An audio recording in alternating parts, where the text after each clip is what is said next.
First of all, what was the Lost Generation? Or, more accurately, who were the Lost Generation? Lost Generation actually has two meanings. The first of these being the American generation who came of age during World War I, and by extension, the men who fought in World War I. The loss of many of these men would cause many survivors to question the necessity of this war, which would then precipitate the other Lost Generation. The other Lost Generation was a group of writers of this generation who became disillusioned with society after the war. They lived abroad, many in Paris, and include the likes of Ernest Hemingway, Stott Fitzgerald, and Gertrude Stein. They wrote about a variety of themes relating to their life experiences. A good example of these writers is Ernest Hemingway, famous for Santiago and the Sea. He often wrote in a very simple style for the time and worked on themes like loss, war, masculinity, and others.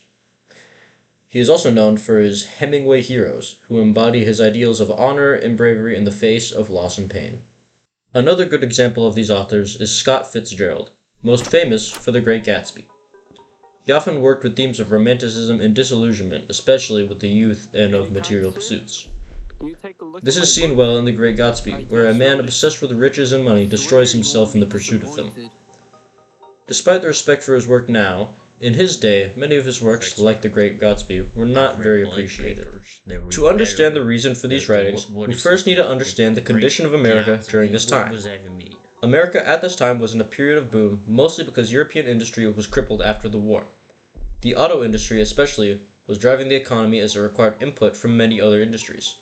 Communication had also now become much faster and easier. The invention of radios made moving ideas around the world a lot easier. It was now even possible for unskilled people to use radios due to the modulation, which limited the need for Morse code. All of these innovations, with the advent of things like assembly lines, allowed conditions for the working class to improve, and the added efficiency allowed work weeks to shorten. All this excess money led to consumerism, where the culture began being based around possessions. When the Lost Generation returned to see this, they were abhorred by this new vapid culture, which led to their writings. The themes of these writings were largely varying and deeply personal to these writers. Fitzgerald, for example, saw war as pointless and massively damaging. He himself was a veteran of the army and felt guilt for those who died in his stead, as he never saw combat. He characterized his thoughts in another book, Tender is the Night, in which the main character, Dick Diver, slowly descends into alcoholism, while his mentally ill wife, Nicole, descends into madness. The alcoholism displayed a way in which many of the people of the Lost Generation coped with their guilt and traumas, and Nicole's illness reflected not only the illness of Fitzgerald's own wife, but also the loss of control that many of the Lost Generation felt in response to the changing world.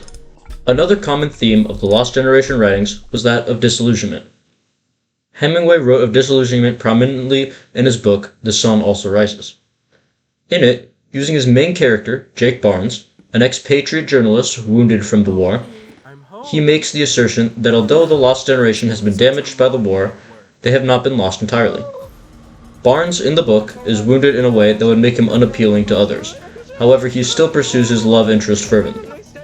Though the world has written Barnes off as damaged goods, just as the world had done to the Lost Generation, he and the Lost Generation still strive for happiness in the face of this. It displays a disillusionment with a society that would write their protectors off so flippantly, while also showing that the Lost Generation was not beyond love or joy. Finally, today, let's look at some short writings by Lost Generation writers. All heroes are dead, and the real heroes are the parents. Dying is a very simple thing. I've looked at death, and really I know. If I should have died, I would have been very easy for me. But the people at home do not realize that. Hemingway in a letter to a family. This excerpt reflects the disillusionment and fatalism that characterized the Lost Generation. This deeply influenced writers like Hemingway and Fitzgerald. Hemingway's letter highlights the emotional toll on both sides and their families, which is key theme to understanding this post-war disillusionment. And I will show you something different from either your shadow at morning striding behind you or your shadow at evening rising to meet you. I will show you fear in a handful of dust. T.S. Eliot poem, The Wasteland. This excerpt from T.S. Eliot's The Wasteland contrasts the familiar passage of time, represented by one's shadow in the morning and one in the evening, with something far more unsettling: fear in a handful of dust. It suggests a deep existential dread evoking themes of mortality, decay, and the fragility of human existence. One generation passeth away, and another generation cometh, but the earth abideth forever. The sun also ariseth, and the sun goeth down, and haseth to the place where he arose. All the rivers run to the sea, yet the sea is not full. Unto the place from whence the rivers come, thither they return again. Hemingway. The sun also rises. This passage from Ecclesiastes in the Bible, used in Hemingway's The Sun Also Rises, reflects the cyclical nature of life, emphasizing that while generations of people come and go, the natural world remains constant and unchanging. It suggests a sense of inevitability and repetition, enforcing the themes of resilience, the fleeting nature of human existence, and the idea that life continues despite individual struggles.